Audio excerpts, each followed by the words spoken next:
Hello, everybody. Hope everybody's doing well. If you could just grab some note-taking material. We're so glad you decided to join us here for your lunch break. I know some of you are probably eating as you watch this. Others, maybe lunch is past, depending on the time zone you're in.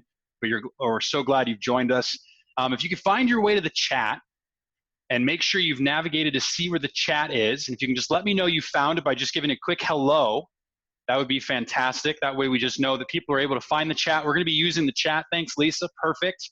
For everybody else, keep trying to look for that just to make sure that we get you here.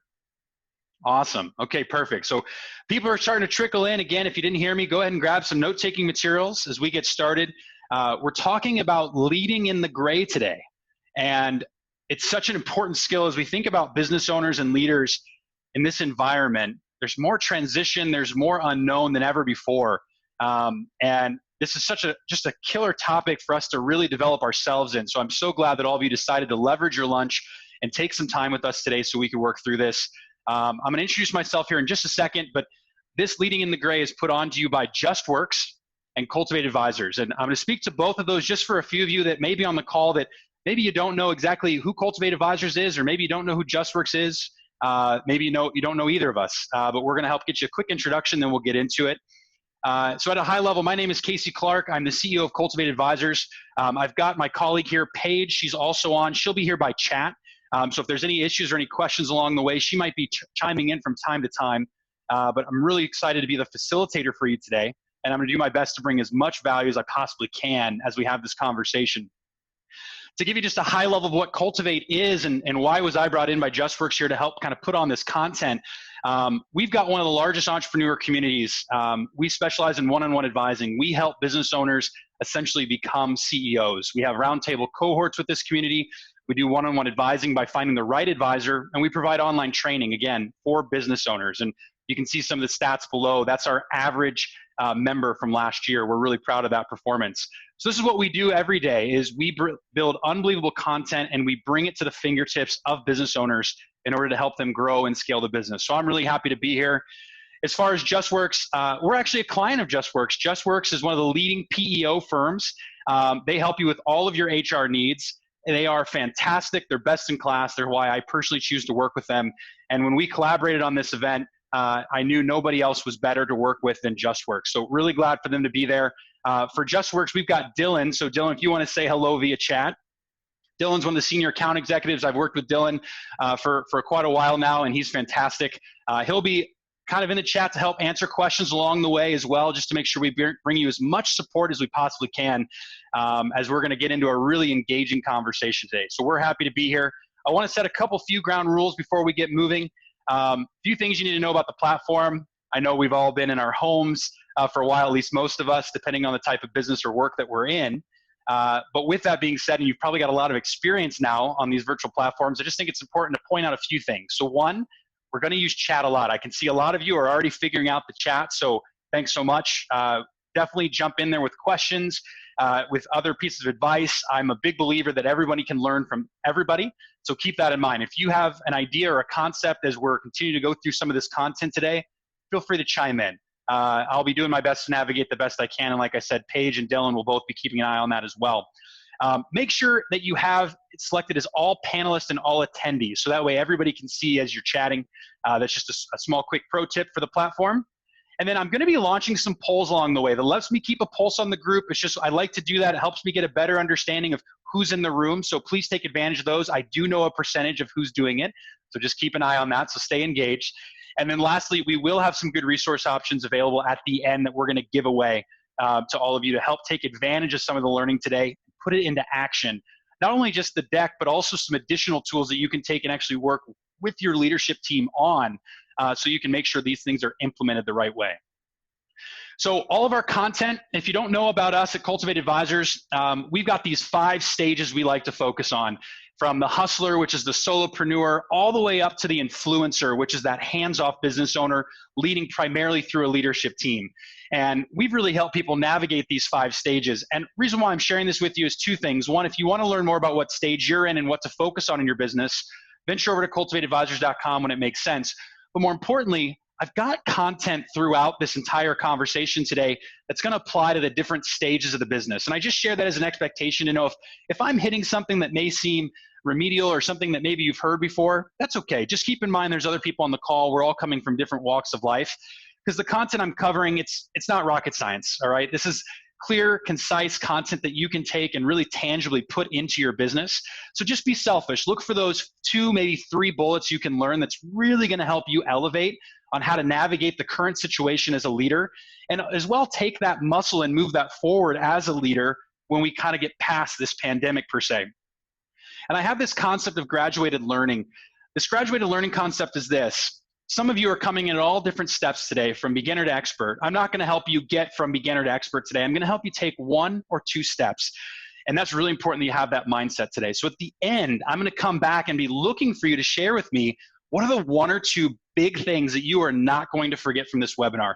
And that's how we're going to make sure this is an impactful use of time, because although you may be leveraging lunch with us, it's still your time. And as we know, as business owners, that is one of the most limited resources you have. So excited to get into this content. Justworks and I have put a lot of work into this, and this is what we're going to be covering today. So as we navigate through the agenda here, just waiting for the slides to catch. There we go. I'm going to be covering 3 things. 1, our performance culture. What is a performance culture? And how does this relate to the leadership in this current environment? We're then going to talk about how to actually implement this culture. I'm going to actually walk you through a workshop that's going to allow you to navigate with one of your employees in mind on how to start to implement this culture to the masses. So you'll actually leave with a structured plan of how to go approach one of your employees to start to implement this culture, therefore needing to drive that into the rest of your leadership team and the rest of your employees. And the third and final thing I'll hit is we're going to really talk about how to lead through this transition. When I refer to transition, I'm talking about coming back into the workplace and really navigating out of quarantine. We're seeing how difficult and how hard this can be for some. Others are maybe finding it a bit easier. We're going to share some best practices and how to connect those leadership skills to that decision to help you navigate through that process. So excited to share. So I want to do a quick chat in. I just want to make sure I have an idea of what type of industries do we have. So would you mind just throwing what's your industry in the chat? And then if you came with any questions that you would like to get answered today, that you were going, I really hope Casey talks about this, go ahead and throw that in the chat as well, because I'll do my best to tailor. All right, so we've got a home health company, great. Retail manufacturing, real estate, nonprofit. Oh, you guys are making it hard on me. You're all over the board. This is fantastic. B2B SaaS, great. Consultancy, childcare. A lot of people in here, probably some finding a lot of success through this endeavor, some based on industries I know you're probably hurting, and this has been a really, really tough time. Department of Defense, awesome. I mean, you gave me the entire gamut. I appreciate that. And again, I don't see any direct questions now. Maybe you're not sure exactly what to ask, but over time as we go through this, again, reminder, you can use the Q&A if you navigate to that here on the platform, and I'll try to keep an eye on that. Or you can go in the chat if you have questions along the way. Feel free to ask. We will have time at the end for a Q&A as well, where Dylan from Justworks and myself will make sure we're here to answer as many questions as we possibly can for you. Let's get into this. Who can relate to this photo? Who looks at this and goes, this was me? Or I know this is what my employees are looking like right now. I mean, this is essentially the reality that we've seen throughout the US. Taking care of children, adding that as a full-time childcare on top of working. These are things that we're experiencing as business owners, but even more so our employees are experiencing. And as we know, the big decision coming up is, do we go back to this environment? Or does everybody kind of want to stay in this environment? It's a big up for the day. A lot of people have a lot of different opinions of how to do it. We're going to try to do our best to approach it. But before I get to that, I'm going to cover that at the end of the webinar. I want to zoom out. I really want to look at something much bigger and a much kind of a bigger holistic decision you have to make about your organization as you decide to continue to lead in the decisions you're going to make. It's really gray right now, right? We're talking about leading in the gray. This world is so gray. I don't think you've ever had to be more comfortable leading in the gray than ever before. Black and white policies are normally a thing. And the point is today, this is our strategy. You're announcing that to your teams. You're driving that. But we all know that who knows for tomorrow? With how things have shifted and how fast things have gone, a week of COVID these days feels like 2 months. It just depends on what industry you're in and what business you're a part of and what decisions you have to make. Ultimately, the most agile are the ones that are going to thrive. And so as we navigate through this today, we're going to talk about how to be in the gray and how that drives towards a performance culture. But you also have to know what is still black and white. People are potentially losing a bit of reality of what is black and white right now with so much gray. And this is not going to change for any business. You need talented people to retain, engage, and perform. You need great people. You need them to retain, you need them to engage with you, and you need them to perform. Those three things with talented people is not going to change for, I'm assuming, majority of you. Now, some of you may have furloughed people. You have less people. Others of you, you may have brought on more people due to the opportunity in the current environment. It doesn't matter who the talented people is. It's the reality is that no matter what business widget you have, you still use people to drive that business in some capacity. And that's what can make leadership so tough. So I want to talk about that retention and that engagement through performance culture. And I want to give you just a bit of a, I guess we'll call it a pilot here to look at what type of content am I going to cover today. We're going to talk about how to build the foundation for a performance culture. And this is actually based on the Patrick Lencioni, The 5 Dysfunctions of a Team. So if you want to go further on some of this content, I encourage you to check out that book. That's a way you can continue the learning. But I really buy into this model in terms of these 5 steps to have just an unbelievable performance team behind you. And I just want to have you kind of engage with me again, just so I get an idea of what is really standing out to you. Out of these 4 to 5 here, trust, conflict, commitment, accountability, which one of those for you is your biggest strength in your company? What are you or your team the best at? Again, you can just navigate the chat and just kind of let me know which one of these are you really connecting with to go, we're really good at this. This aspect is what we're the best at. So just give everybody a moment to chat. So Chris, thanks for sharing. The trust side is where you feel the most comfortable.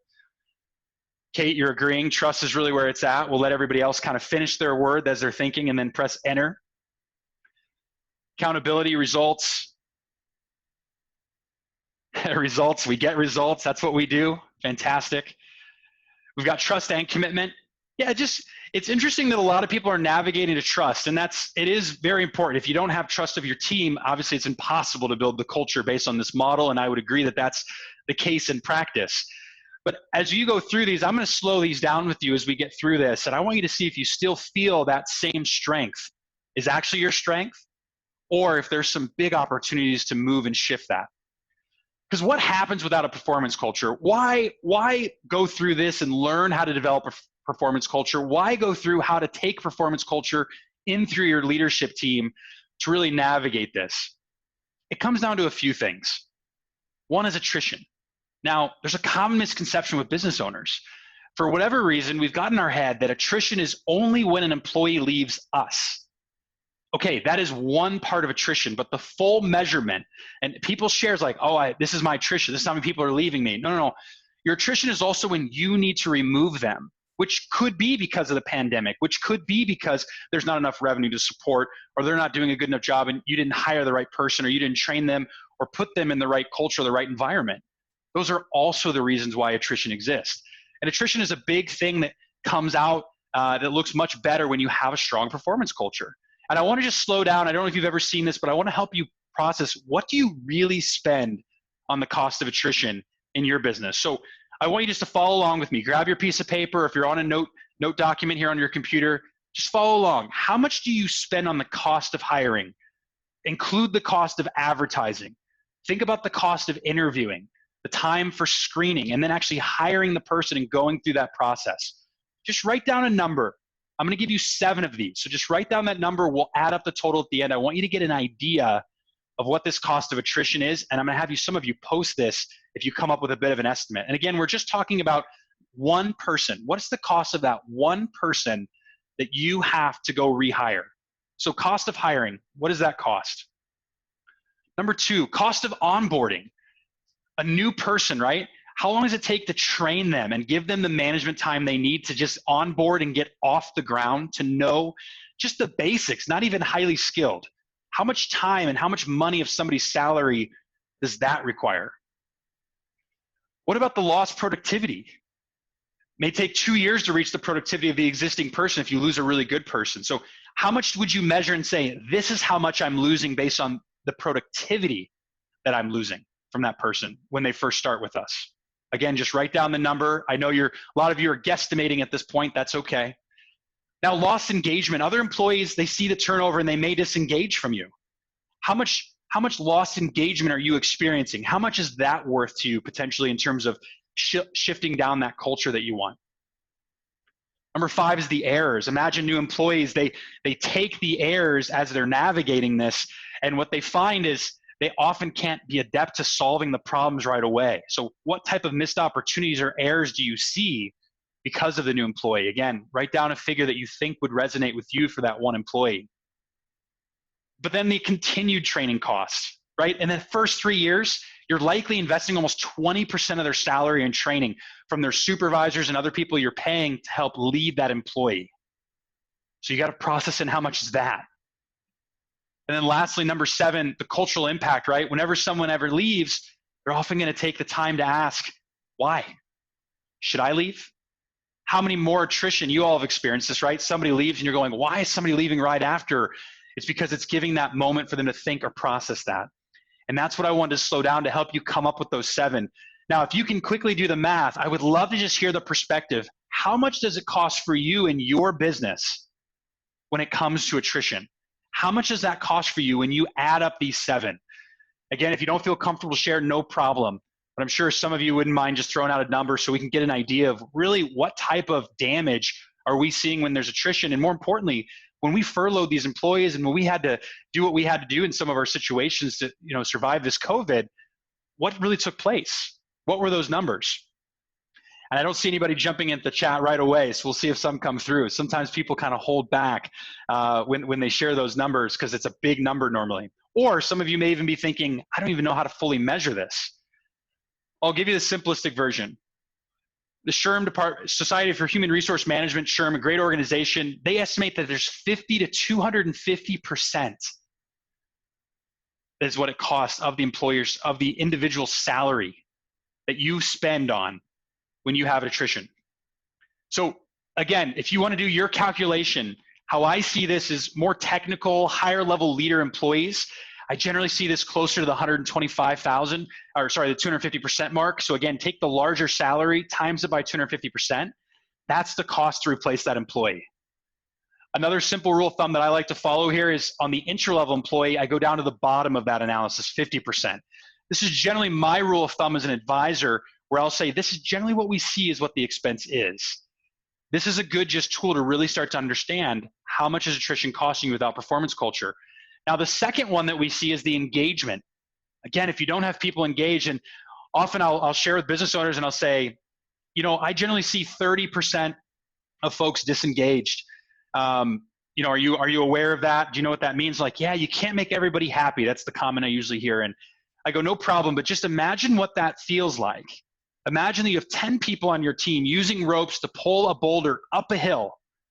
3 of them are pulling. 5 are just kind of trudging along. They're kind of pulling. And then you've got 1 to 2 that are just actually sawing the ropes, trying to get the boulder to roll down again. That is what that disengagement does for those few folks inside of your group. So although it may be you can't make everyone happy, you're right, but that doesn't mean you can allow them to become disengaged. We have more people disengaged going to the virtual world than ever before. Some have taken it phenomenally. Some teams have risen to the occasion. Others, maybe not so much. Maybe there's been a bit more disengagement. It's really hard to measure at this point as well. So for each employee disengaged, the cost on average, this is according to a survey they did via Gallup, was 34%. So again, just to give you that math, and then we'll move into the content of how do we fight these things, take your head count, times it by 17.2%. I went and looked up this Gallup estimate. It's 17.2% is the disengagement rate currently in the US workforce based on surveying millions of employees. That's a 3%, that gives us 3 out of 20. So just take your head count and times it by the disengagement rate. Now take the amount of salary.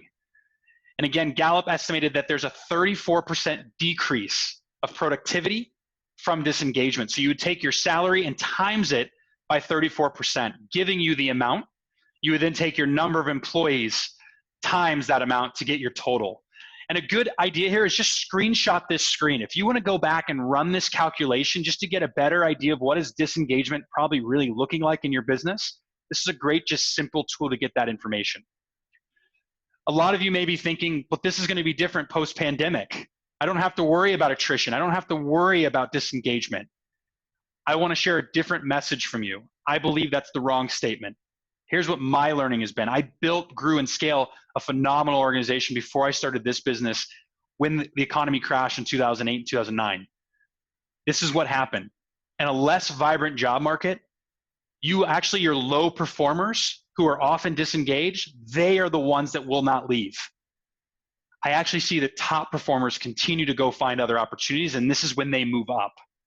So just think about that. Use that in the back of your brain as we walk through this content to go, who are my top performers? How am I going to be keeping them engaged and lowering that attrition? Because coming out of this and us being able to drive as leaders, it will be the year or two of the biggest tests for most of us have ever experienced as we continue to work to grow and move our businesses to the next level. So let's get a little deeper. Let's talk about how to actually implement this culture. And I'm going to get some participation here again, so get ready. We're going to go through these, and I want to get an idea of what your current performance culture score is. What I'm looking for is we're going to take one by one. So trust, I want you to rank yourself 1 to 10. How, and be genuine, be realistic for yourself here. How much trust, how strong is that trust? Not just for you, but your team towards you. What level of trust do you have? 1 to 10, 10 being we're exploding at trust, we don't need any more. 1 being we have 0 trust, I have a lot of work to do. Pick what that number is. And we're just going to go up the ladder here. I want you to now to measure 1 through 10 on conflict. So 1 through 10, what does conflict look like? And what I mean by conflict, meaning it's a conflict open environment. People can share openly what's going on. People are always sharing openly and sharing in a really constructive way. There's not a lot of high emotion going through. There's no drama within your community of people. 1 through 10, write down that number. And again, you're going to need these numbers. I'm going to give you an exercise after this to do with it. So make sure you're following along. On the commitment side, 1 through 10 as well. How committed are your people? How committed are you to your people? And generally put that down. What's that real number? Again, looking at the amount of results can sometimes tell you that. Last 2 here, accountability. How accountable is your team? When they set goals, how realistic are they to hit those goals and really come across consistently? Not just big annual goals, but weekly goals, daily goals, monthly goals, whatever in your business you want to represent. 1 through 10. And then lastly, just the results. Overall, hitting the results the way that you expect. 1 through 10, where are you at? 1 being the lowest, 10 being the highest. Now, you've got 5 measurements you just took, and I'm going to ask you to add those up. And what we're going to do is we're actually going to launch a poll. And what I'm looking for you to do is to share with me, essentially, what is your score that added up to. So we're going to go ahead and launch this poll here. And what we're looking for here is for you to tell us how high or what level of a performance culture did your numbers add up to? 19 or below, 20 to 29, 30 to 39, or 40 and more. Where are we at here? I'm seeing a bunch of different answers come through. Give everybody just another few seconds here. Got about half the group here that have filled out, so they're probably still totaling and tallying and adding everything up.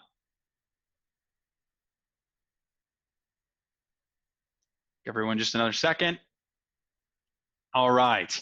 So what I'm looking at here is it looks like about 40% are between that 20 to 29. We can go ahead and in that, thank you. And we've got then about 20 to 30% on both the 30 to 39 or the 40 or plus. So the good news is we don't have anybody here that's going, I don't have a start to this, which is fantastic. But we absolutely have some folks here going, I absolutely have room for improvement. In fact, about half this group is saying, I'm in this 20 to 29. So you're definitely starting to identify the areas that can start to move. So we're going to go ahead and end that. Thank you. Now, as we go through, and I'm going to talk about these in depth, and then again, we're going to open up to some Q&A at the end together. But one of the things that I think will really help you, and I've learned this is a good tactic to help you tangibly connect this training immediately to your business. I want each of you to write down an employee's name. Pick an employee that you work with who's maybe not performing at the level you want them to. Maybe they're, not fully engaged at the level you'd like to see them at. They're not hitting their overall full potential. You know there's more that can come out of that employee. I want you to think about who that is and write that person down. And I'm going to walk you through those different levels again of the performance culture. And when we go through it, I'm going to assign a few things that you can think and some really thought-provoking questions you can ask along the way. And what that's going to allow you to do is really process and think about how to connect what I'm training you on today into your employee group. Now, again, that's only one person, but I find it's easier to think of the individual before you then take it to the group. So that's how we're going to get started. Everybody have their employee. Can you just give me a quick yes in the chat if you've written down your name and I've given you enough time to process who that is? Perfect. Awesome. Thank you so much for the quick vow of confidence. So trust. There's three components of trust. I'm going to break down trust in the most simplistic way I've ever learned how to navigate trust. It comes down to the three P's. Simple way to remember this. Personal, professional, and purpose. Let's slow these down for just a moment. On the personal side, this is your character. This is, do I trust the person? Do I trust the character? Do I want to have a relationship with this individual? That is the first thing that any employee is measuring of their leader. Do I like this person? Okay, that's one area. The professional side, let's think of more of the competency. Let's think of their skills, their ability to operate in the professional environment, their tact. These are the types of things that are the second thing that I find are getting measured. People first kind of judge on the personal side, and then they test the professional side when they're looking for trust. Most of the time, this is completely subconscious, by the way. Third and finally, now you have purpose, this common goal, this purpose that I am aligned as a leader with this employee, and I know what their goal is, and they know what my goal is, and we are aligned in unity towards a common purpose. Can we find that common purpose? Find someone that you really trust, and I bet you trust their character. I bet that you trust their ability professionally, and I bet that you have a common goal or a massive amount of common ground and alignment that you're driving towards in your organization. And that is probably what's driving trust. Now, I would just be curious, again, in the chat, it just helps me get an idea of who's on the call today. Throw in there, which of these three do you find the hardest? Which of these three are the hardest for you when it comes to building trust? Or maybe it just isn't always as easy, and you may be going, I do all three, but which one is the hardest to be the most conscious of between the personal side, the professional side, or the purpose side when building trust with your team members? Give everybody here just a moment here to go ahead and chat. So the personal side, so it can sometimes be all business is a way that it can feel at times. To flip it on the other side here, on the purpose side itself, right? You're driving the personal and the professional side. Does anybody else have any other different ones? Does anybody have the professional? Or is it only personal and purpose are the two hardest? I don't see anybody jumping in on the professional yet. So let's keep going. The 7 ways to build trust is this. Don't force it. As you're trying to navigate those 3, do not force it. Lead by example. If you're not doing that and you're barking orders, you'll really struggle. Communicate openly. This is just a nice, simple checklist. I feel free to go ahead and snag this on your screenshot. You want to communicate openly as you're navigating this trust. Get to know each other more. That's a big, big strategy of slow down if that personal side is what you're struggling with, and just give yourself permission to have a conversation, to just get to know them. Take them outside of the business walls. It's easy to do now in the virtual world. Avoid the blame. Look for the opportunities to use, and versus or, and avoid the blame. It's not you're wrong, it's and or, let's do this. Openly discuss your trust issue. If you really feel like you're lacking trust with somebody, bring it up. Tell them, I don't know if I feel trust. Do you feel trust from me? I think you'll be shocked the type of tangible conversation you'll gain from that. And listen more. If you're feeling, again, these are the list of things to do if you're feeling a lack of trust. These are just simple reminders. And I know you read them, again, it's not rocket science. You go, yeah, I know these things. But in the moment, do you really? When you're really frustrated with somebody, do you really remember that? So I want you to rate those trust levels, personal, professional, and purpose, again, towards this specific employee. What are your trust levels to them, this person you've chosen, towards personal? Do you like them as a person? 1 through 10, 10 being high, 1 being low. Think about professionally, 1 through 10. Do you trust their ability to be a professional, to do the skills at hand based on the job that they're in? And then purpose. Do you feel aligned to the same common goal with this individual? Do you know what's important to them? And do you feel like they know and they can validate what's important to you? And is that aligned? And as you measure that, just think about why you didn't list a 10. Think about a bit more to say, well, what will help you increase the trust and get up to those 10s? And if you have a big thought or you have a big outcome that you just grabbed that you want to share with the group, throw that in the chat. It'll be super helpful. You may get somebody else thinking or processing differently than they were. But what's an idea that you have on how to increase that trust, either something we just covered or another idea as it pertains to driving these three elements? Because again, breaking down trust to just say, I don't trust you is very intangible. But when you start to bring these three to the employee and start to openly talk about these three and create a common language, what I think you'll find is you'll put yourself in a position to start to foster that trust with this individual that maybe you don't have quite the trust there. Again, now just because they're disengaged doesn't mean you don't have the trust. But for those that maybe are working on the trust skill as they go after the endeavor of performance culture, this is a good way to slow this down. Let's keep going. Let's talk through the conflict side of things. On the conflict side, it can be really hard and uncomfortable when you have this dramatic environment. And often you may feel comfortable with the conflict as the leader or the owner, but it'd be interesting to ask your team if they feel comfortable with conflict. Do they feel that they can bring conflict forward? And are you openly chatting and building an environment that supports that? I'm going to give you a simple process you can follow here. Preparation, acknowledge, validate, agree. I just gave you the most simple thing you could take to your teams and to your leaders to teach them how to bring a conflict-based environment, open conflict, supportive conflict into your employee group.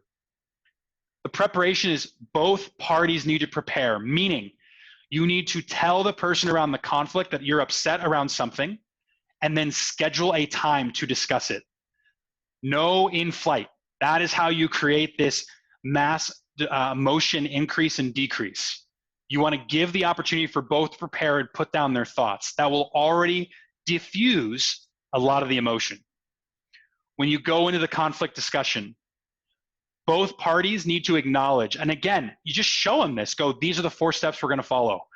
I need to acknowledge what I'm frustrated with, and I need to acknowledge what I have a problem with. You're going to ask the next person to go and to validate back to you, what did you hear me say? That way, the person who acknowledged is able to hear that they were heard.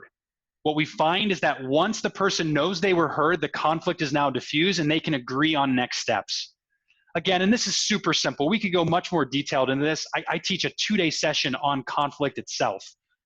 But at a very, very high level, this is a very simple approach that you can bring into your company and help create as a culture on how to have an open conflict environment, which again will build on that trust and set you up to be able to go to the next tiers, which ultimately drives unbelievable results for high performance.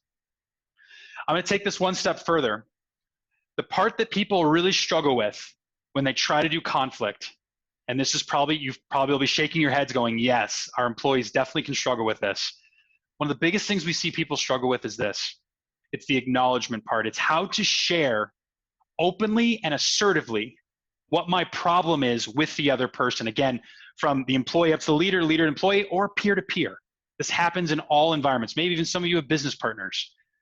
It's a simple phrase that goes like this. When you do X, Y, and Z, I feel this way, and this way. I need to have this, and this because of this, and this. When you do these things, I feel these emotions. I need instead for it to go like this because of whatever the why is that I'm dealing with. This is just a simple phrase system you can teach. Again, you can use, but also bring into your business and make it as a common language, giving people a tool to be able to start to share what's really on their brain and share it in a concise way that will actually be validated and understood by the person in which the conflict is being held with. Again, I'm sharing this because this is just a quick pro tip that I find where most companies get stuck in really creating that open conflict environment. Let's do what we've been doing. Let's apply this back to this employee? Is there any conflicts that you need to resolve with this employee?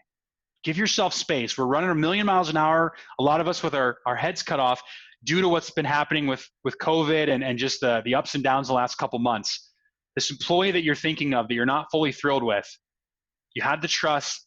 Do you have a conflict that is not being had with them? Are you beating around the bush? Are you not actually being assertive and sharing that you're having these thoughts with them?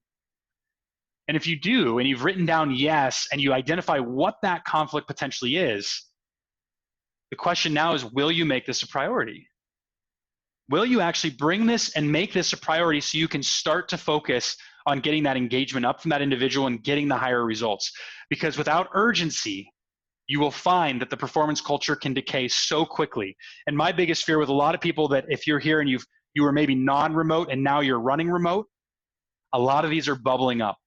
You're not seeing each other passing in the halls. It's not as easy for these environments. You're going to have to pull some of this out of your employees in this environment as a leader. And that's something you want to make sure not only you, but also your leadership team is doing for anybody who's leading employees within your business. Let's move to commitment. We've got two more here I really want to slow down on. On the commitment side, a lot of you said that commitment was something you're good at. Well, their buy-in to the goal is essentially commitment, and then the effort that it takes for them to get there, and that they will do the work. It's pretty straightforward when we just define what is commitment. Will they do the work? That you have to find out. A lot of that comes down to hiring the right people, as we all know. But will they do it? That's a good question to ask people. Are you willing to do this work? But you must be prepared to commit, because the commitment from the employee is I'll do the work. The commitment from you and your leadership team has to be, I will then commit to getting you the skill to be the best you can be in that role. And that's where you get this perfect kind of locked in environment where there's a lot of alignment towards what the end goal is. And I'll slow this down just a bit more, but I want to have a quick poll. I'm just curious. Let's go ahead and launch this. How many hours does your average employee receive right now in formal skill development each month? And I've got several different answers here for you. Is it 4 hours or less and I'm saying formal skill development. They actually are getting formal training, formal coaching, 5 to 9 hours a month, 10 to 14 hours a month, or is it 15 hours or more? How many hours are they really getting of true development? We've got just over half. I'll give another quick few seconds for those kind of thinking and maybe adding it up in their head before they select. Otherwise, feel free to go ahead and select the final totals here. All right, perfect. I think I've got majority here. All right, there's one person, whoever you are, that selected the 10 to 14 hours. Fantastic. You're way ahead in this world. I'm glad to see that. Majority of you, I'm not surprised. This is usually the answer I receive, 4 hours or less. Imagine what would happen if that time doubled every month. And you could go, yeah, Casey, I can imagine they'd be less productive because they're not doing their job. Okay. But the same way that my advice to business owners is work on the business, you have to take employees in your company and teach them how to work on themselves. You have to increase their skill and their ability to be able to drive. So, I mean, 88% of you are telling me that it's 4 hours or less, and then a few others are sprinkled in. That's a problem. You're not investing enough in your people, in my opinion. And how we really have seen these companies get a lot of growth is to go down into these businesses and to their employees and really lift those skills up. It's a simple strategy, right? Develop the skills of your people, no matter where they work from, at home or not. You have to develop their skills, and that will continue to motivate them to drive performance. So you think about trust, you think then, right, about how to take that trust and make sure there's an open conflict. So the tact and the open conversation is always happening. Great, everybody's sharing what's on their mind. We always know we're in lockstep. Well, now their commitment to do the work and your commitment to their skill. And if they're doing the work, but you're not fully delivering on that skill, it gets really hard to hold accountability, which is the next step. Richard Branson said it best, right? What happens if we invest in invest in developing our people and then they leave us? That's always the fear to this usually. And he said it best, right? What happens if we don't invest and they stay? Right? He said, train people well enough so they can leave. Treat them well enough so they don't want to. This is really important words. And again, all of you probably read this and go, yeah, that makes sense. I'm willing to do that. And yeah, you know, it was 4 hours or less. But I bet if you really slow this down, if you don't take today and go, I have to start to go plan more development for my team on a monthly basis, you're going to forget about this. Because again, we're running around so quickly trying to navigate. When you invest in your people, you get skill consistency, you get common language, you start to bridge generational gaps. This is how you don't have as many highs and lows in the business or in the different departments if you're leading one. When you don't invest in your people, that's what starts to slow down the culture. Why am I here? It's just a job. You'll hear people say, I'm here for the people. That's good, but also bad. Because once the people they like leave, they also leave. What's tangible to stay is if you're investing in them more than anybody else, they're most likely not going to leave you, especially the top performers. That's what we've continued to learn as we've worked to develop these leadership skills within business owners and their leadership teams. So again, back to this employee. Rate them on commitment, 1 to 10. Where is their commitment level to the business, to doing the role? 10 being they're extremely committed. 1, they don't have any commitment at all. Where would you put them at? And then also rate the skill. Write down the skill and write down 1 to 10 again. How skilled are they really to do that role? 10 being amazing, they need nothing. 1 being they've got just a ton of work, it might be hopeless. But 1 to 10 on both commitment and skill. And if as you thought about that question, maybe another good follow-up question that I'm asking here is, well, what type of development then should you invest in? And I would love if people would be willing to share with me, just jump in that chat. I know I've got a lot of you really thinking deep right now, but jump in that chat for me and let me know, what type of development do you think your people need? I would just love to get a couple of quick examples of like, they need development in these areas. They need to increase skill in these areas. And you're going to need that 1 through 10 on both commitment and skill. Leadership side, great, Christopher, thanks for sharing. Could be their technical skills too, right? Doesn't always have to be soft skills in terms of where that skill needs to grow at. Think about how to take that 1 to 10. There's some really good ones in there: tech skills, people, customer service interaction skills, time management, productivity. Thanks, Kate. Yep. I think majority of what you just shared, most employees need development in all those areas. So those are great kind of subcategories to see coming out. But I asked you to rate this commitment 1 through 10, and I asked you to rate this 10 for skill 1 through 10. And this is a great book by Ken Blanchard, by the way. It's called The 1 Minute Manager. It's a short book. I encourage you to grab it off Amazon. I'm a big believer in this strategy. He has this situational leadership model that he discloses and really just breaks this down to say, all right, 1 through 10 on commitment, where is the person at? So let's just say you picked a 4. Follow along with me wherever the commitment is.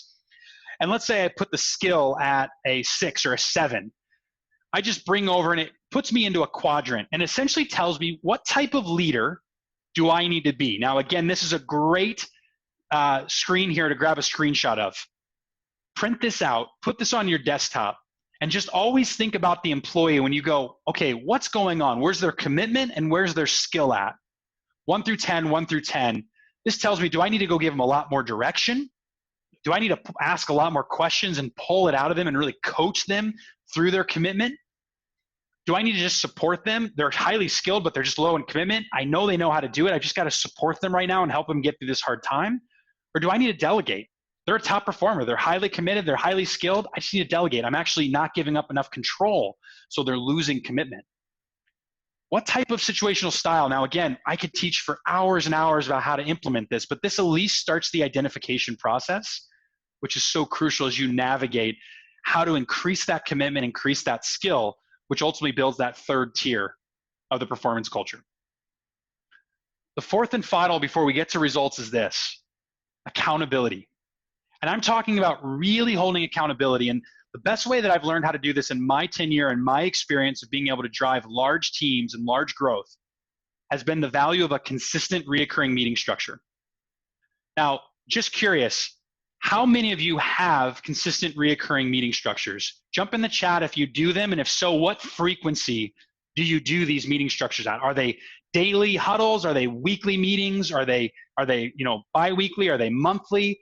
What's the frequency that you are consistently meeting with your team that you are leading right now? So twice a week, Awesome. I love the EOS model and the weekly meetings. That's great, Kate. I'm going to give you my version of it here in just a moment. Chris, great. You've got weekly, monthly, and quarterly. So a lot of you understand the value. If you don't do them and you didn't maybe comment to say, I'm not sure, you need to start. The whole we'll meet when it makes sense, it doesn't work in this day and age, especially with more remote work than ever now. And if you need a process, again, a great screenshot here. Here's just a simple system I've designed. Both need to create prep. So both need to come in prepared with the agenda items that they want to cover. You're going to do a quick check-in, keep it personal. Again, tie back to that trust element. You're then going to review the past period, if that be a week, 2 weeks, monthly, whatever it might be. You're going to review what's happened between that period. Make sure there's learning from that period and really review and hold tension and accountability. You're then going to set the goal, actually set the goal for the next period until you'll meet next. Leverage any administrative opportunities and then validate what you heard. And not just validate from the place of, this is what you said you're going to do, actually asking that person to say, can you walk me through what the goal is and what needs to happen and how you're going to do it from now till the next time we meet. That's what transfers the ownership. That's what validation means in this situation. This is a simple process that you can take and slow down and train to all of your leadership team as they run their reoccurring meetings as well, as you pass this through and pass the torch along. This is a really nice scalable system. Every business has a different frequency need, but the key is reoccurring meetings. Employees want to feel significant. They want to know you're watching and you're taking care of them. So again, think to this employee. Some of you, I know you're doing frequency meetings. Thanks for sharing that with me. Or you're doing consistent meetings. Sorry, not frequency meetings, consistent meetings.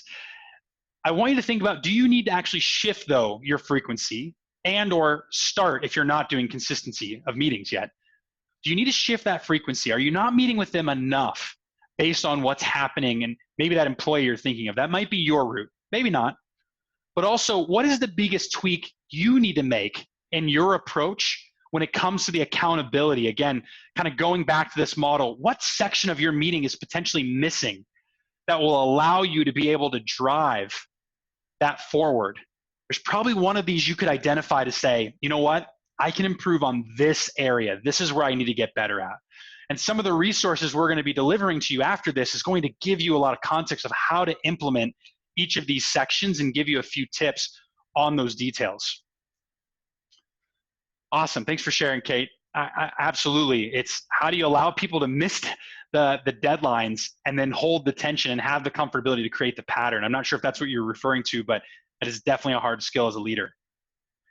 So we've talked about trust. We've talked about conflict. I've given you a couple thoughts on commitment and accountability. Now, if you came into this going, I was going to leave and have all the answers of performance culture, hard to do in a lunch leverage. However, if you were coming in from a place of going, I have the infrastructure now, I can take this and bring this to my team and transfer this skill, because everything I've shared with you, you can actually take and explain to your team. This doesn't have to be a behind the closed door process. You can tell people, this is how we build our company. This is how we will have performance. And you can check in on each of these in a partnering meeting with all of the employees and teach your leaders to do that. And by creating that common language, again, you'll start to create this performance culture that'll help you navigate these gray times. Because again, remember what's black and white. You need to retain them, you need to engage them, and you need them to perform.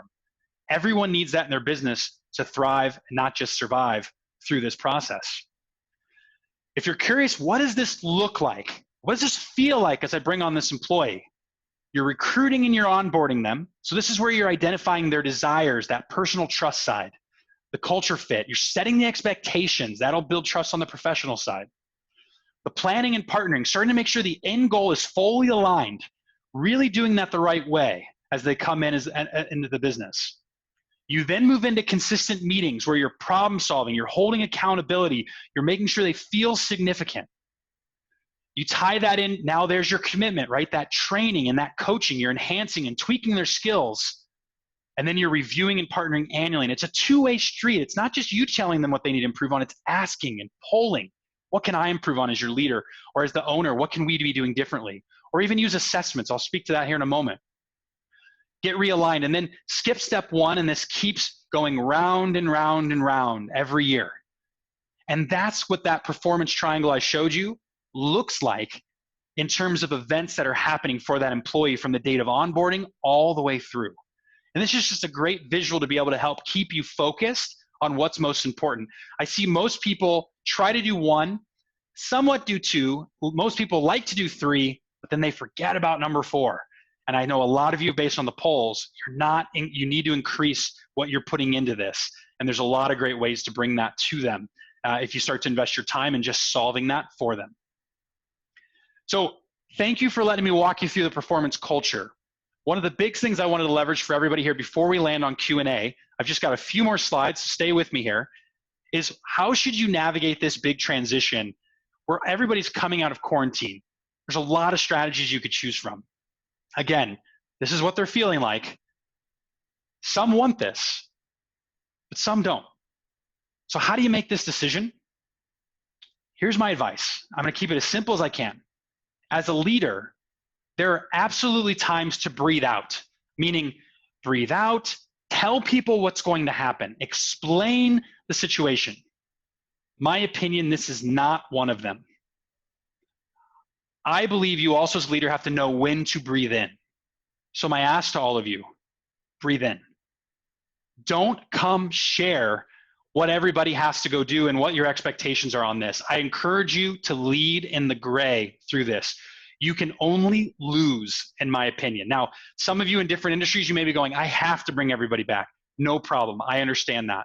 But for those of you that don't necessarily have to, and you've now created these routines, and you finally got into this remote, just imagine the turbulence you're going to feel bringing everybody back. So you want to think about it this way. You need to go partner with your team.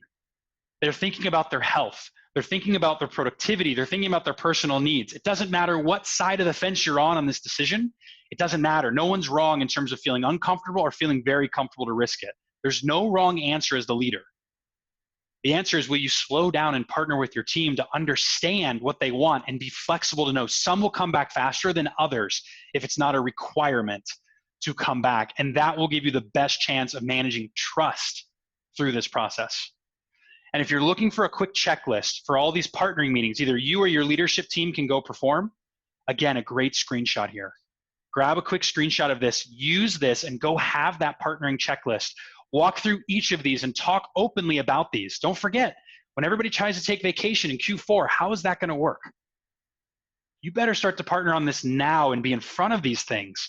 So that way you're not blindsided and hit from left field of why you're losing trust with your people, because it's going to be different. We're not going back to where we were. We're going back to something a bit different and a bit new. And again, that's what requires you to be gray. And so I hope I've given you some sound bites. If you're already feeling this way, how can you bring this down to your team? And this is just a simple tool that I know my team is using to go talk to every employee to figure out, how are we going to transition back? Because it's very gray. It's not black and white. Last big tip here, pro tip on this. If you use assessments, I'm a huge fan of the predictive index. Everybody in our community gets access to it. Huge fan of this. On the predictive index, you'll notice that most of these assessments have something. This is a formality drive.